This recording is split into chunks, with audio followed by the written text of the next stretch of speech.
ও মুসলমান, কোন দেশে বসবাস করো যেই দেশে আল্লাহর কোরআনের আইন বাস্তবায়নের জন্য রক্ত দিয়েছিল তোমার পূর্বপুরুষরা, যে দেশে আল্লাহর আইন বাস্তবায়নের জন্য রক্ত দিয়েছিল তিতুমিররা, যে দেশে আল্লাহর আইন বাস্তবায়নের জন্য রক্ত দিয়েছিল শরীয়তুল্লাহরা, যে দেশে আল্লাহর আইন বাস্তবায়ন করার জন্য রক্ত দিয়েছিল মুসলমানদের বীর শহীদরা, সেই রক্তের সঙ্গে গাদ্দারি করে আজ মুসলমানদের বুকের উপর কুফরি সংবিধান চাপিয়ে দেওয়া হয়েছে। মুসলমানদের উচিত ঐক্যবদ্ধভাবে লড়াই করে রক্ত দিয়ে শাহাদাতের মাধ্যমে কুফরি সংবিধান বঙ্গোপসাগরে ভাসিয়ে দেওয়া। আলেমরা বলতেছে, যে উদ্দেশ্যে যে অঙ্গীকার করে মুসলমানদের জন্য আলাদা ভূখণ্ড নেওয়া হয়েছিল, সে অঙ্গীকার তোমরা বাস্তবায়ন করো, আমরা কোরআনের সংবিধান চাই। তারা বলতে থাকলো শিশু রাষ্ট্র, শিশু রাষ্ট্র, শিশু রাষ্ট্র। এই কথা যখন চূড়ান্ত পর্যায়ে চলে গেল, 1970 সালে একটা জাতীয় নির্বাচন আসলো। সেই জাতীয় নির্বাচনের সময় প্রথম এই এক রাজনৈতিক কৌশল নিল তখনকার এই বাংলাদেশের একজন নেতা শেখ মুজিবুর রহমান সাহেব। তিনি বললেন, 1970-এর জাতীয় নির্বাচনের সময় ইশতেহার ঘোষণা করলেন, নির্বাচনী ম্যানিফেস্টো দিলেন, বললেন নৌকা মার্কায় ভোট দাও, যদি আমরা ক্ষমতায় যেতে পারি, নৌকা যদি ক্ষমতায় যেতে পারে, তাহলে এদেশে কোরআন সুন্নাহ বিরোধী কোনো আইন থাকবে না, কোরআন সুন্নাহ বিরোধী কোনো আইন থাকবে না। এই সর্বপ্রথম তিনি মেনে নিলেন যে এদেশে কোরআন সুন্নাহর বিরুদ্ধে কোনো আইন চলবে না। এই অঙ্গীকার করার পর এদেশের মানুষ গড়পড়তায় নৌকা মার্কায় মানল সিল। গড়পড়তায় মানুষ সবাই নৌকায় সিল মেরে বাক্স ভরে দিল। নির্বাচনে তিনি জিতে গেলেন। তিনি জিতলেন ঠিক, পশ্চিম পাকিস্তানের গাদ্দারেরা তারা বাংলাদেশের মুসলমানদের হাতে ক্ষমতা হস্তান্তর করলো না, বরং ক্ষমতা হস্তান্তর না করে 1971 সালের 25শে মার্চের ভয়াল রাতে তারা নিরস্ত্র বাঙালিদের উপর সশস্ত্র বর্বর হামলা চালালো। 26শে মার্চ বাংলার মানুষেরা তারা স্বাধীনতার যুদ্ধের জন্য ঝাঁপায়ে পড়লো। 9 মাসের রক্তক্ষয়ী মুক্তিযুদ্ধের মধ্য দিয়ে 1971-এর 16ই ডিসেম্বর বাংলাদেশ স্বাধীনতা অর্জন করলো। বাংলাদেশের স্বাধীনতা অর্জন করার কিছুদিন পরে শেখ মুজিবুর রহমান সাহেব এই পূর্ণ সময়টাতেই পাকিস্তানের জেলখানায় তিনি আপ্যায়িত হয়েছেন। জেলখানা থেকে মুক্ত হয়ে লন্ডনে গিয়েছেন।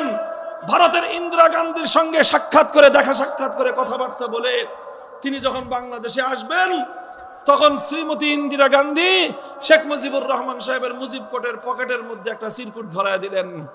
আর সেই চিরকুটের মধ্যে লেখা থাকলো, তুমি যে দেশ গঠন করবা, তোমরা যেই দেশটা স্বাধীন করেছো, সেই দেশের সংবিধান কোরআন সুন্নাহর সংবিধান হবে না।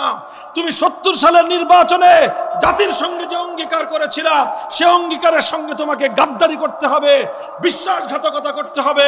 তুমি একটা সংবিধান তৈরি করবা, যেই সংবিধানের 4টি মূলনীতি হবে জাতীয়তাবাদ, ধর্মনিরপেক্ষতাবাদ, গণতন্ত্র আর সমাজতন্ত্র। কোরআন বিরোধী 4 মূলনীতির মাধ্যমে বাংলাদেশের সংবিধান তৈরি করবার জন্য একটা প্রেসক্রিপশন তার পকেটের মধ্যে ঢুকিয়ে দিল। আর সেই প্রেসক্রিপশন নিয়ে শেখ মুজিবুর রহমান সাহেব বাংলাদেশে এসে জাতির সঙ্গে কৃত তার সেই অঙ্গীকার এবং ওয়াদার কথা ভুলে গিয়ে সর্বপ্রথম বাংলার 7 কোটি মানুষের সঙ্গে তিনি গাদ্দারি করে কোরআন সুন্নাহ বিরোধী কোনো আইন তৈরি না করবার সেই অঙ্গীকার থেকে তিনি সরে গিয়ে কোরআনের জায়গায় ইসলাম বিরোধী ধর্মনিরপেক্ষতা নামক কুফরি মতবাদ জাতির উপর চাপিয়ে দিলেন। মুহতারাম হাজিরিন, ধর্মনিরপেক্ষতাবাদ দিয়ে অনেক লম্বা কথা, এক আলোচনায় এত কিছু বলা যাবে না।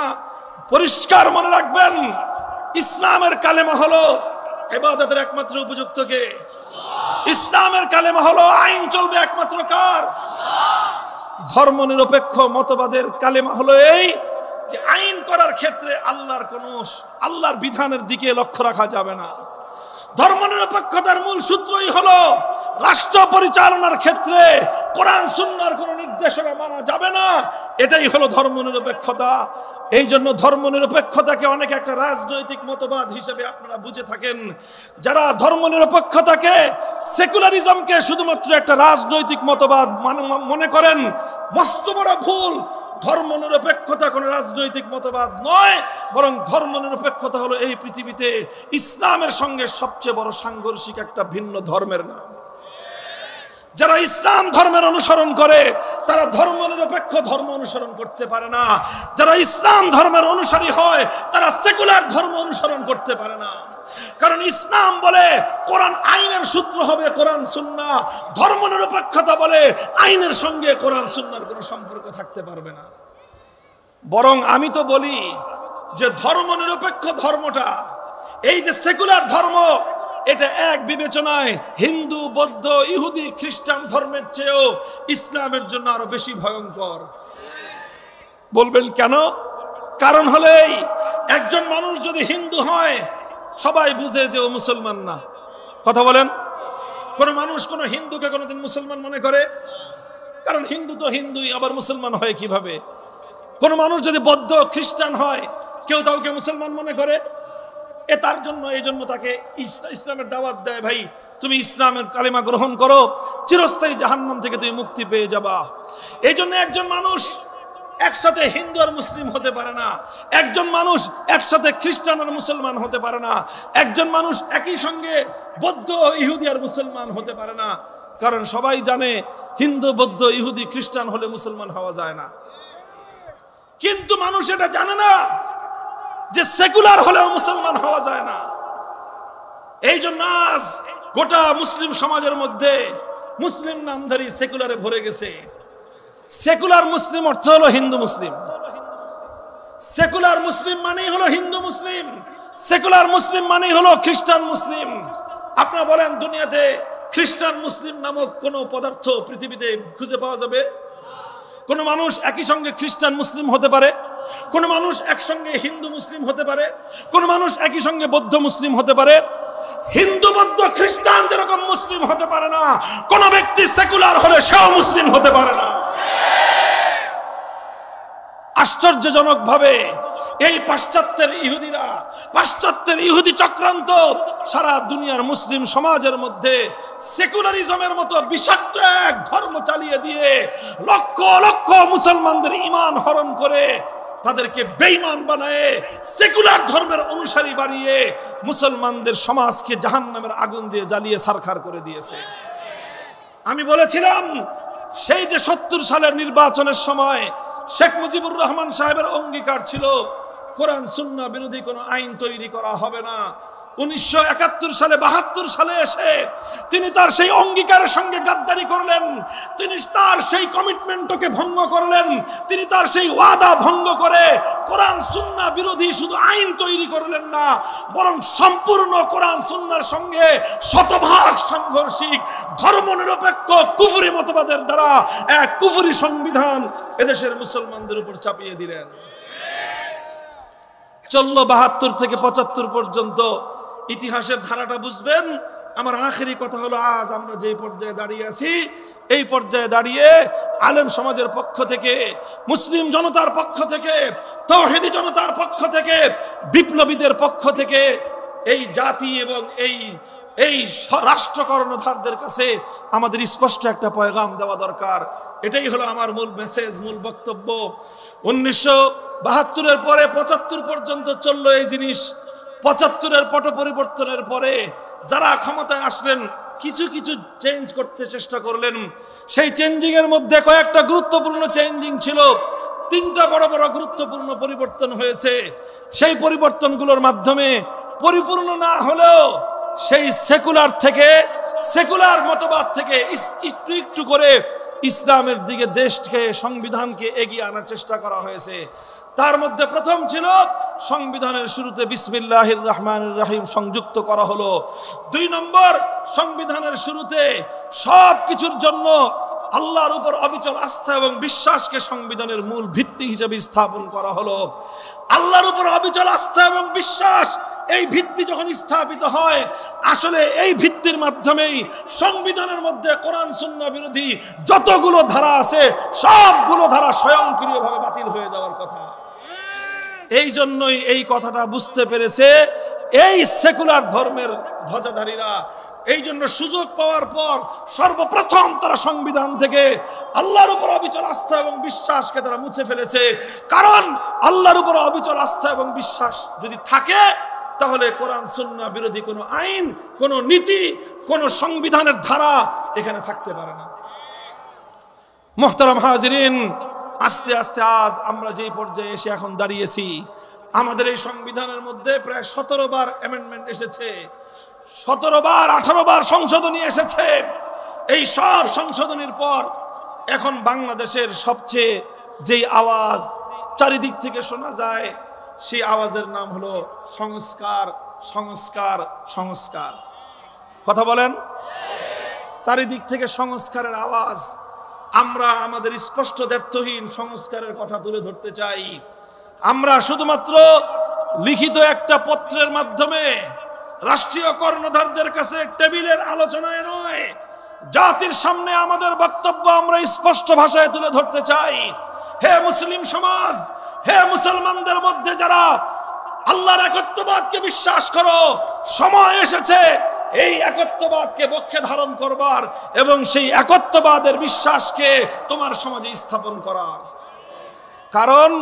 কারণ তুমি যদি তোমার এই একত্ববাদ তাওহীদ ফিল হাকিমিয়াহকে যদি তুমি জায়গা মতো বাস্তবায়ন করতে না পারো, পদে পদে তুমি মুসলিম হওয়া সত্ত্বেও তোমাকে ঈমান বিধ্বংসী কার্যকলাপের সঙ্গে সম্পৃক্ত হতে হয়। এই যে দেখেন, যে কোনো জাতীয় দিবস আসলে আমাদের বাংলাদেশের যে জাতীয় ক্যান্টনমেন্ট আছে, সেই ক্যান্টনমেন্টের মধ্যে একটা শিখা অনির্বাণ আছে। কি অনির্বাণ? অর্থাৎ আগুন জ্বলছে তো জ্বলছে, জ্বলছে তো জ্বলছে, সেই যে জ্বালাইছে আর কোনোদিনই আগুন নিভে না। সেই আগুনের সামনে গিয়ে 16ই ডিসেম্বর, 26শে মার্চ, 21শে ফেব্রুয়ারি সহ প্রত্যেকটি জাতীয় দিবসের সময় সেই আগুনকে গিয়ে সম্মান জানাতে হয়, স্যালুট দিতে হয়। রাষ্ট্রীয় কোনো অতিথি আসলে, বিদেশ থেকে কোন সেনা প্রধান বা উচ্চপদস্থ সেনা কর্মকর্তারা বাংলাদেশে আসলে বাংলাদেশের মুসলমানের সন্তান সেনা প্রধান সহ সেখানে গিয়ে অগ্নি পূজারীদের মতো আগুনের সামনে গিয়ে নীরবতা পালন করতে হয়। যেটা স্পষ্ট শিরকি সংস্কৃতি, যেটা স্পষ্ট শিরক। আগুনকে এভাবে সম্মান জানানো কোন মুসলমানের পক্ষে, যে একত্ববাদকে বিশ্বাস করে, আল্লাহর একত্ববাদে বিশ্বাসী কোন মুসলিম আগুনকে স্যালুট জানাতে পারে না। 21শে ফেব্রুয়ারি আসলেই সকল জায়গায় মৃত ব্যক্তিদের নামে, শহীদদের নামে বেদি তৈরি করা হয়, আর সেই বেদির মধ্যে ফুলের স্তবক তৈরি করা হয়, পুষ্পস্তবক অর্পণ করা হয়। এটা এমন একটা সেনসিটিভ বিষয়, কেউ এটা নিয়ে আমরা কথা বলি না। কারণ কিছু বলতে গেলেই বলা হবে যে আমরা 21-এর চেতনা বিরোধী। আমরা 21-এর চেতনা বিরোধী না। 1952 সালের 21শে ফেব্রুয়ারি জীবন দিয়েছিল আমাদের ভাইয়েরা আব্দুল সালাম, রফিকুল ইসলাম, আব্দুল জব্বার। এরা সবাই মুসলিম মায়ের সন্তান ছিল। এই সকল মুসলিম সন্তানেরা তারা তাদের মাতৃভাষা বাংলার প্রতি যখন বৈষম্য হয়েছে, সেই বৈষম্যের বিরুদ্ধে, সেই জুলুমের বিরুদ্ধে কথা বলতে গিয়ে অকাতরে তাদের জীবন গিয়েছে। তারা কোনো শিরকি সংস্কৃতি বাস্তবায়নের জন্য জীবন দেয় নাই। কিন্তু সেকুলার রাষ্ট্র, সেই সেকুলার রাষ্ট্র এবং সেই সেকুলার ব্যবস্থাপনা সেই সকল শহীদদের জায়গায় কিছু বেদি তৈরি করলো, আর সেই বেদিতে খালি পায়ে হেঁটে গিয়ে সেখানে ফুল দিতে হয়।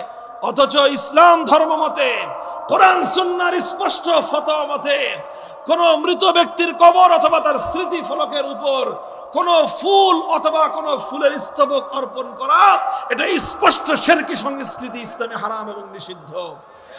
অথচ মুসলমানদের দেশের এত বড় একটি জাতীয় দিবসে সেখানে এই শিরকি সংস্কৃতির বিরুদ্ধাচরণ করার উপায় নাই। কারণ সেটার বিরুদ্ধে কোরআনের ফতোয়ার কথা বলতে গেলে ওরা বলবে যে এরা 21-এর চেতনার পরিপন্থী। আমরা বলি যে না, আমরা 21-এর চেতনার পরিপন্থী না।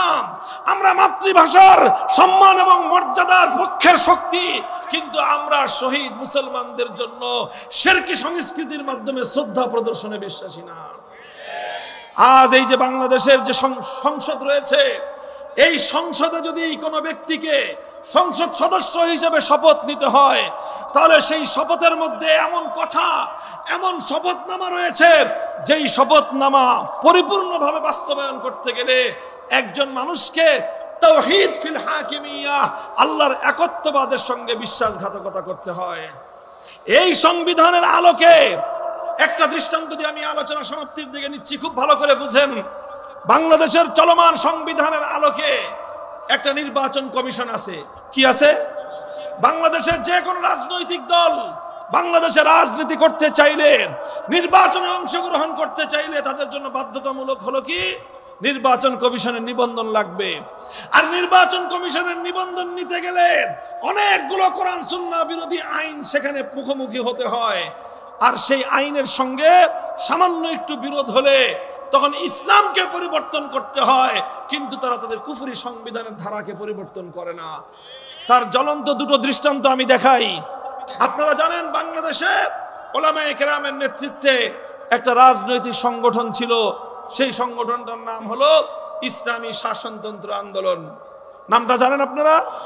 1987-87 সালে উলামায়ে কেরাম বাংলাদেশের শীর্ষ আলেমরা ঐক্যবদ্ধ হয়ে এই প্ল্যাটফর্মটা গঠন করেছিলেন। প্রতিষ্ঠাকালের মুখপাত্র ছিলেন শাইখুল হাদিস আল্লামা আজিজুল হক রহমতুল্লাহ আলাইহি, তিনি ছিলেন এর প্রধান সমন্বয়কারী। তার সহযোগী ছিলেন বাইতুশ শরফের পীর সাহেব মরহুম আব্দুল জব্বার রহমতুল্লাহ আলাইহি। অন্যতম সহযোগী ছিলেন চরমনায়ের মরহুম পীর হযরত সৈয়দ ফজলুল করিম রহমতুল্লাহ আলাইহি। তার অন্যতম সহযোগী ছিলেন মরহুম হযরত মাওলানা দেলোয়ার হোসেন সাইদি রহমতুল্লাহ আলাইহি। অন্যতম সহযোগী ছিলেন এই যে মাওলানা সৈয়দ কামালউদ্দিন জাফরি। তার অন্যতম সহযোগী ছিলেন মরহুম হযরত মাওলানা আব্দুল গফফার রহমতুল্লাহ আলাইহি। এই সকল আলেমরা মিলে ইসলামী শাসনতন্ত্র আন্দোলন করলেন। অর্থাৎ তারা দাবি জানালেন যে আমরা একটা আন্দোলন করতে চাই, যে আন্দোলন হলো কুফরি সংবিধান পরিবর্তন করে, কুফরি শাসনতন্ত্র পরিবর্তন করে ইসলামী শাসনতন্ত্র বাস্তবায়ন করব। কিন্তু অভিশপ্ত এই নির্বাচন কমিশন যখন তারা রাজনৈতিক নিবন্ধনের জন্য গেলেন, ইসলামী শাসনতন্ত্র আন্দোলনের লোকদেরকে বলে দিলেন যে ইসলামী শাসনতন্ত্রের নাম নিয়ে বাংলাদেশে কোনো রাজনৈতিক দল গঠন করা যাবে না। কেন গঠন করা যাবে না? কারণ ইসলামী শাসনতন্ত্র এই শব্দ বাংলাদেশের সংবিধানের সঙ্গে সাংঘর্ষিক। কেননা বাংলাদেশের সংবিধান হলো কুফরি শাসনতন্ত্র। আপনারা চান ইসলামী শাসনতন্ত্র করতে, যতদিন পর্যন্ত কুফরি শাসনতন্ত্র, কুফরি সংবিধান থাকবে ততদিন বাংলাদেশে ইসলামী শাসনতন্ত্র নামে অনুমোদন চলবে না। বাধ্য হলেন তারা নাম পরিবর্তন করে শাসনতন্ত্র শব্দ বাদ দিতে হলো। এটা এ জাতির জন্য চরম দুঃখজনক একটা ইতিহাস। এর চেয়েও দুঃখজনক একটা ইতিহাস বলি। অনেক ইখতিলাফ এবং মতপার্থক্যের জায়গা আছে, আমি মতপার্থক্যের জায়গায় যাচ্ছি না। বাংলাদেশে একটা অনেক বড় রাজনৈতিক এবং ইসলামী সংগঠন আছে, নাম হলো বাংলাদেশ জামাতে ইসলামী। জানেন, এই বাংলাদেশ জামাতে ইসলামীর নিবন্ধন হাইকোর্ট থেকে বাতিল করা হয়েছে। হাইকোর্ট বলেছে তাদের নিবন্ধন বাতিল, তারা নিষিদ্ধ। কেন বাতিল করেছে হাইকোর্ট? তারা মাওলানা মওদুদী সাহেবের অনুসরণ করে, এই জন্য। তারা সাহাবায়ে কেরামকে মেয়ারে হক মানে না, এই জন্য। তাদের সঙ্গে উলামায়ে কেরামের কিছু বিষয়ে মতপার্থক্য আছে, এই জন্য না। উলামায়ে কেরাম বুঝো, বাংলার মুসলমান হৃদয়ে তোমাদের রক্তক্ষরণ হয় না, তোমরা এখনো হাসো, অথচ তোমার বাংলাদেশের ইতিহাস, তোমার বাংলাদেশের এই মর্মান্তিক ঘটনা তোমরা কেউ পর্যবেক্ষণ করো না। হাইকোর্ট বলেছে বাংলাদেশ জামাতে ইসলামের সংবিধানের মধ্যে, গঠনতন্ত্রের মধ্যে একটা কথা বলা হয়েছে, সেটা হলো আল্লাহর সার্বভৌমত্বের কথা। সুতরাং যেখানে তারা আল্লাহর সার্বভৌমত্বের কথা বলল, বাংলাদেশের সংবিধান আল্লাহর সার্বভৌমত্বকে বিশ্বাস করে না। এই জন্য হাইকোর্ট বাংলাদেশ জামাতে ইসলামের নিবন্ধন বাতিল করেছিল। মুহতারাম হাজিরিন, আমরা অনেকে তখন বগল বাজাইছি, মনে করছি জামাতে ইসলাম বন্ধ হয়েছে, ভালো হয়েছে। জামাতে ইসলাম বন্ধ হওয়া নিয়ে আমার কোনো প্রসঙ্গ না, কিন্তু কথা হলো বন্ধটা হলো কি জন্য? বন্ধ হয়েছে আল্লাহর সার্বভৌমত্বের কথা বলার অপরাধে। ও মুসলমান, কোন দেশে বসবাস করো, যেই দেশে আল্লাহর কোরআনের আইন বাস্তবায়নের জন্য রক্ত দিয়েছিল তোমার পূর্বপুরুষরা, যে দেশে আল্লাহর আইন বাস্তবায়নের জন্য রক্ত দিয়েছিল তিতুমিররা, যে দেশে আল্লাহর আইন বাস্তবায়নের জন্য রক্ত দিয়েছিল শরীয়তুল্লাহরা, যে দেশে আল্লাহর আইন বাস্তবায়ন করার জন্য রক্ত দিয়েছিল মুসলমানদের বীর শহীদরা, সেই রক্তের সঙ্গে গাদ্দারি করে আজ মুসলমানদের বুকের উপর কুফরি সংবিধান চাপিয়ে দেওয়া হয়েছে। মুসলমানদের উচিত ঐক্যবদ্ধ লড়াই করে রক্ত দিয়ে শাহাদাতের মাধ্যমে কুফরি সংবিধান বঙ্গোপসাগরে ভাসিয়ে দেওয়া। ভাই, আমাদেরকে সমাজ এবং রাষ্ট্রীয় জীবনের প্রতিটি পদে পদে এভাবেই অনেক সময় খুশিতে, অনেক সময় বাধ্য হয়ে, অনেক সময় জেনে আর অনেক সময় না জেনে, অনেক সময় বুঝে অনেক সময় না বুঝে প্রতিনিয়ত আমাদেরকে কুফরির সামনে মাথা নত করে চলতে হচ্ছে। আজ বাংলাদেশে যদি কোনো একজন ব্যক্তি মন্ত্রী হয়, যত বড় হাজি গাজী আলেম হন, মন্ত্রী হলে আপনাকে স্মৃতিসৌধে যেতে হবে। আপনি বীর শহীদদেরকে শ্রদ্ধা জানান, কোনো আপত্তি নাই, এটা শহীদদেরকে শ্রদ্ধা জানানো ইসলামের আদর্শ। শহীদদের প্রতি শ্রদ্ধা জ্ঞাপন করা, শহীদদের স্মৃতিকে আমলিন করে রাখা, শহীদদের স্মৃতিকে চিরজাগরুক করে রাখা, এটা আল্লাহর কোরআনের আদর্শ। কোরআন ইসলামী আদর্শ শিক্ষা দিয়েছে, যখন তোমাদের মধ্যে কেউ শহীদ হবে তখন সেই শহীদের কীর্তি গাথা নিয়ে তোমরা আলোচনা করো। হাদিসের পাতায় পাতায় পাবেন আল্লাহর পয়গম্বরের সামনে সাহাবায়ে কেরাম তাদের পূর্বপুরুষ যারা আল্লাহর দ্বীনের জন্য জীবন দিয়েছে তাদের কীর্তি গাথা আলোচনা করতেন। আল্লাহর নবী আবেগ নিয়ে সেই কীর্তি গাথা শুনতেন। কোরআনে পাকের মধ্যে সূরা কাহফ রয়েছে, 6 জন যুবক আল্লাহর জন্য জীবনকে উৎসর্গ করেছিলেন। আল্লাহ বলেছেন, ইতিহাস আলোচনা করেছেন, সেই 6 যুবকের আল্লাহর জন্য আত্মোৎসর্গকে চিরস্মরণীয় করে রাখার জন্য সেখানে মসজিদ নির্মাণ করো, স্মৃতিসৌধ নির্মাণ করতে বলেন নাই, সেই স্মৃতিসৌধের সামনে ফুল দিতে বলেন নাই। মুহতারাম হাজিরিন, কথাগুলো শুনে অনেকে ভয় পেতেছেন হয়তো যে হুজুর কোথায় হাত দিতেছে। হ্যাঁ, হাত মূল জায়গায় দিতে হবে, কলজার মধ্যে হাত দেওয়া ছাড়া মুক্তির কোনো উপায় নাই। কুফরি হৃৎপিণ্ড ধরে টান দিতে হবে, কুফরি রাষ্ট্রযন্ত্রের সকল আখড়া ভেঙে গুড়িয়ে দিতে হবে।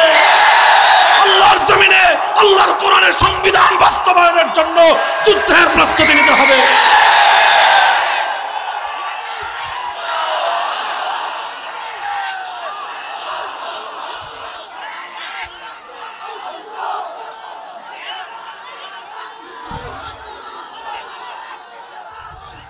মুহতারাম হাজিরিন, এই সব আলোচনার সার কথা হলো এই, আমি স্পষ্ট ভাষায় বলতে চাই, আমরা এই যে 5ই আগস্ট যে বিপ্লব হলো, 5ই আগস্ট বিপ্লব হয়েছে কি হয় নাই? এই বিপ্লবটা কেমন বিপ্লব ছিল? এই বিপ্লবকে সবাই যার যার মতো সংজ্ঞায়িত করে। আমি এই বিপ্লবের দুটো প্রতীকী রূপ দেখাতে চাই। এই বিপ্লবের বৈশিষ্ট্য দুটো আইকনের মাধ্যমে, দুটো প্রতীকী চিত্রের মাধ্যমে আগস্ট বিপ্লবের স্বরূপ জাতির সামনে বিশ্ব দরবারে উদ্ভাসিত হয়ে উঠবে। তার প্রথম চিত্রটা হলো এই, আগস্ট বিপ্লবের সময় আপনি লক্ষ্য করেছেন বাংলাদেশের প্রায় প্রতিটি শহরে শহরে আমাদের ছেলেরা, স্কুল কলেজ ইউনিভার্সিটি মাদ্রাসার ছাত্ররা নিজেদের মধ্যকার ভেদাভেদের সকল দেয়াল ভেঙে গুড়িয়ে দিয়ে হাতে হাত ধরে দাঁড়িয়ে গিয়েছিল। পিচ ঢালা রাজপথে স্লোগানে স্লোগানে স্লোগানে বৈষম্যের বিরুদ্ধে, ফ্যাসিবাদের বিরুদ্ধে তারা উচ্চকিত হয়ে স্লোগানে স্লোগানে আল্লাহর আকাশ বাতাস মুখরিত করে তুলেছিল। বুলেটের মুখে আবু সাঈদরা বুক পেতে দিয়েছিল, রক্ত দিয়েছে, শাহাদাত বরণ করেছে, জীবন দিয়েছে, ভীরু কাপুরুষের মতো রাজপথ ছেড়ে দেয় না। রক্ত দিচ্ছে, জীবন দিচ্ছে, স্লোগান তুলছে, মিছিল করছে। নামাজের ওয়াক্ত হয়ে যাওয়ার সঙ্গে সঙ্গে সেই রাজপথে দাঁড়িয়ে আল্লাহু আকবারের আযানের ধ্বনি তুলছে। একজন ইমাম হয়ে আল্লাহর দরবারে নামাজে দাঁড়িয়ে স্কুল কলেজ ইউনিভার্সিটি মাদ্রাসার ছাত্ররা নিজেদের মধ্যকার সকল ভেদাভেদগুলো ছুঁড়ে ফেলে সেই পিচ ঢালা রাজপথ, যে পথ তাদের ভাইদের বুকের রক্ত দিয়ে রঞ্জিত হয়েছিল, সেই পিচ ঢালা রাজপথকে জায়নামাজ বানিয়ে আল্লাহর দরবারে সিজদায় লুটিয়ে পড়েছে। এরপর নামাজের পরে ফরিয়াদের হাত উত্তোলন করে আল্লাহর কাছে সাহায্য কামনা করেছে। আল্লাহ পাক সাহায্য করেছেন কি করেন নাই?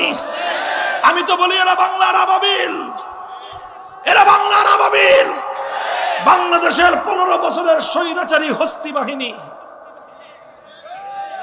আসহাবুল ফিল, এই আসহাবুল ফিল এরা মনে করেছিল এই জনপদে তাদেরকে মোকাবেলা করার মতো কেউ নাই। আল্লাহ বললেন যে তোমাদেরকে মোকাবেলা করার জন্য আমি বিএনপির মতো বড় দলকে কাজে লাগাবো না, তোমাদের মোকাবেলা করার জন্য বড় বড় কোনো সংগঠন, বড় বড় নেতা নেত্রীকে আমি কাজে লাগাবো না। আমি ক্ষুদ্র ক্ষুদ্র আবাবিল ছাত্র জনতাকে তোমাদের বিরুদ্ধে আমি সাহায্য করলাম।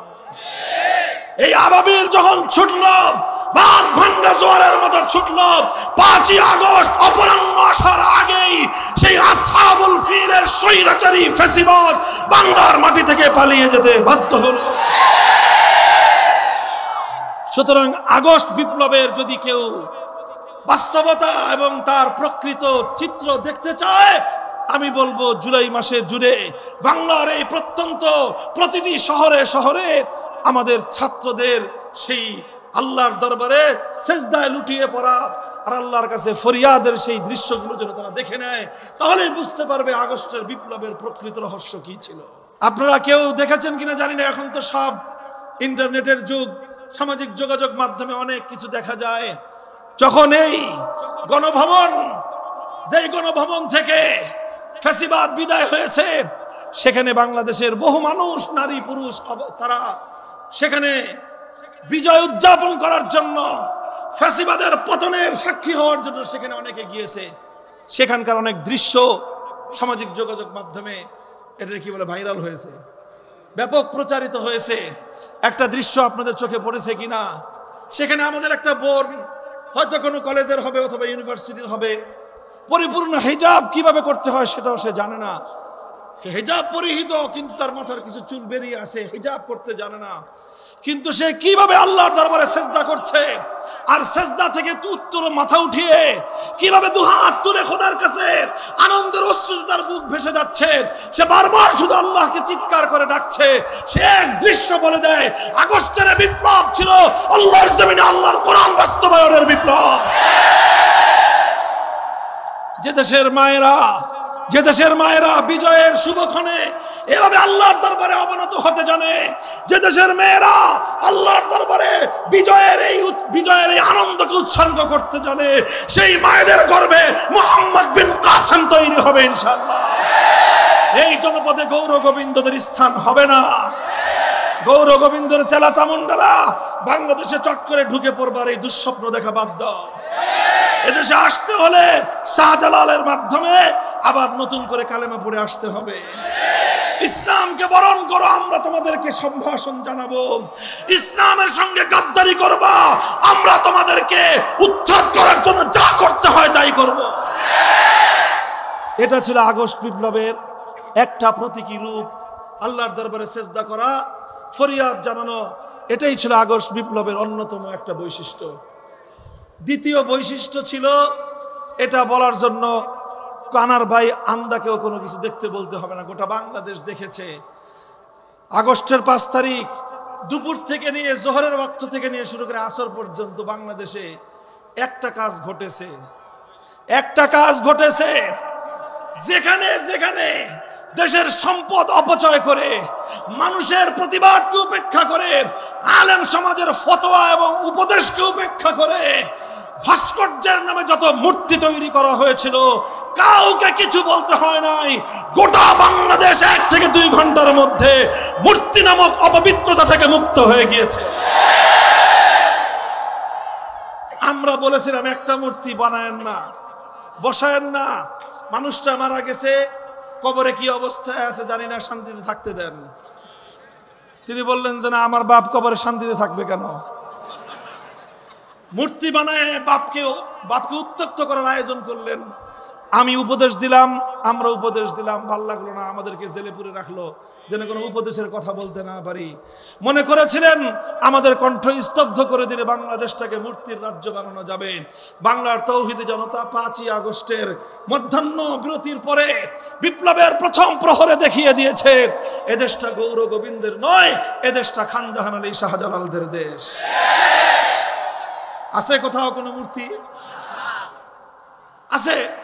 হিন্দু ধর্মাবলম্বীদের তাদের উপাসনালয়, তাদের মন্দিরে মূর্তি থাকবে, সেটা নিয়ে আমাদের কোনো সময় আলোচনা নাই। আমাদের আলোচনা যেই জনপদ 1947 সালে আমাদের পূর্বপুরুষরা নিকটবর্তী ভারতকে লাথি মেরে শুধুমাত্র কোরআনের ভালোবাসায় পশ্চিম পাকিস্তানিদের সঙ্গে গাঁটছড়া বেঁধেছিল পশ্চিম পাকিস্তানিদের পীড়িতের কারণে নয়, আল্লাহর কোরআনের ভালোবাসায়। কথা বলেন। সেই পবিত্র জনপদ, যেই জনপদে 1970 সালে কোরআন সুন্নাহ বিরোধী কোনো আইন তৈরি না করার অঙ্গীকার তোমরা করে দেশটা স্বাধীনতা বিজয় অর্জন হওয়ার সঙ্গে সঙ্গে গাদ্দারি করতে এক মুহূর্ত বিলম্ব করো নাই। সেই গাদ্দারির ফলাফল 75-এর 15ই আগস্ট হাতে নাতে তোমরা পেয়েছিলা।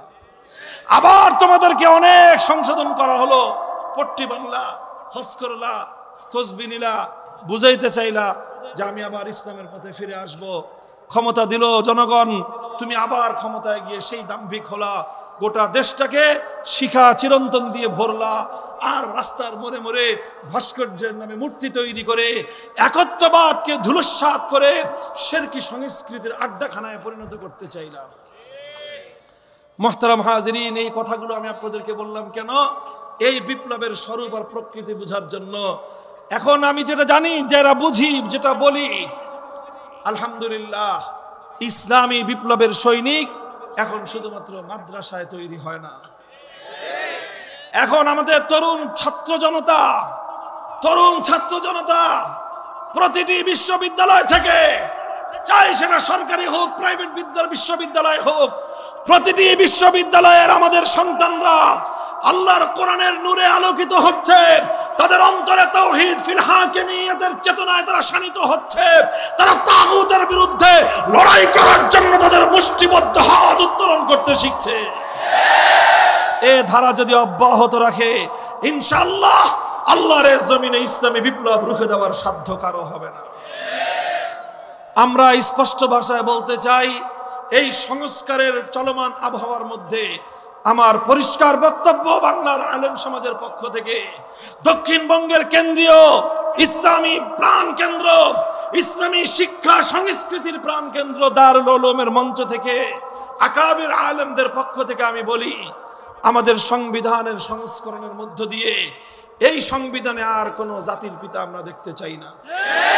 কারণ এটা নিয়ে অনেক বিতর্ক, অনেক বিব্রতকর পরিস্থিতি। আল্লাহ পাক আমাদেরকে বলে দিয়েছেন, মিল্লাতা আবিকুম ইব্রাহিম। বাংলাদেশের মূল পরিচয় হলো বাংলাদেশটা মুসলিম জাতিসত্তার জন্য গঠিত হয়েছে। যেহেতু মুসলিম জাতিসত্তার জন্য বাংলাদেশ গঠিত হয়েছে, মুসলিম জাতিসত্তার জন্য 1905 সালে পশ্চিমবঙ্গ থেকে আমরা বিচ্ছিন্ন হয়েছিলাম। মুসলিম জাতিসত্তা গঠনের জন্য 1947 সালে আমরা ভারতকে তালাক দিয়েছিলাম। মুসলিম জাতিসত্তা গঠন করার জন্য 1970 সালে কোরআন সুন্নাহ বিরোধী কোনো আইন তৈরি না করার অঙ্গীকার করেছিলাম। মুসলিম জাতিসত্তা গঠন করার জন্যই এদেশে আমরা ইসলাম বিরোধী কোনো সংস্কৃতি মানতে পারি না। সুতরাং মিল্লাতা আবিকুম ইব্রাহিম, আমাদের মুসলিম ধর্মাবলম্বীদের জাতিসত্তার পিতার নাম ইব্রাহিম আলাইহিস সালাম। কাজী এখানে কোনো একক ব্যক্তিকেও জাতির পিতা চাই না। আর আমেরিকার অনুকরণে এক ঝাঁক বাবা নিয়ে আইনা সংবিধানে বসায় দিবেন, এই সমস্ত ফালতু কাজও আমরা দেখতে চাই না। কোন জাতির পিতার চ্যাপ্টারই থাকবে না।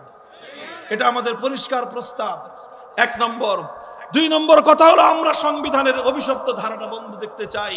শুধু একটা জিনিস সংবিধানে সংযুক্ত করে দেয়া হোক, সেটা হলো এই সংবিধানে আল্লাহর সার্বভৌমত্বে বিশ্বাসী হবে।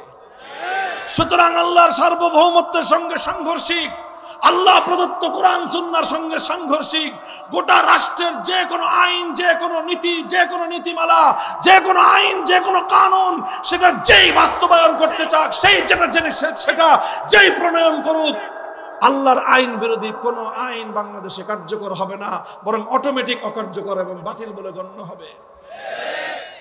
এই একটা জায়গায় যদি সংশোধনী আনা যায়, তাহলে ইনশাআল্লাহ 2 দিন পর পর একবার মূর্তি নিয়ে, একবার আগুন নিয়ে, একবার নারী নীতি নিয়ে, একবার শিক্ষানীতি নিয়ে, একবার হিন্দুয়ানি সংস্কৃতি নিয়ে, একবার নাস্তিক্যবাদ নিয়ে, একবার নবী মুহাম্মদুর রাসূলুল্লাহ সাল্লাল্লাহু আলাইহি ওয়াসাল্লামের ইজ্জতের দাবি নিয়ে আমাদেরকে বারবার মাঠে নামতে হবে না।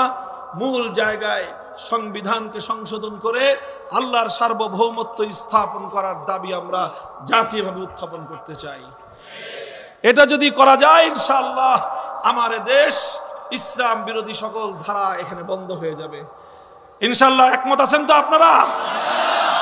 আর যদি এটা না করে, আর যদি এটা তারা বাস্তবায়ন না করে, আমাদের কথাগুলো যদি তাদের বুঝে আসতে বিলম্ব হয়, তাহলে আমরা বলবো আমরা আরেকটা বিপ্লবের জন্য প্রস্তুতি গ্রহণ শুরু করে দেই। আর সেই বিপ্লবের জন্য 2000 নয়, 2 লক্ষ প্রয়োজনে শাহাদাতের রক্ত দিতে হবে। মাতৃভূমির জন্য রক্ত দিয়ে যদি শহীদ হওয়া যায়, আল্লাহর জমিনে আল্লাহর দ্বীনের জন্য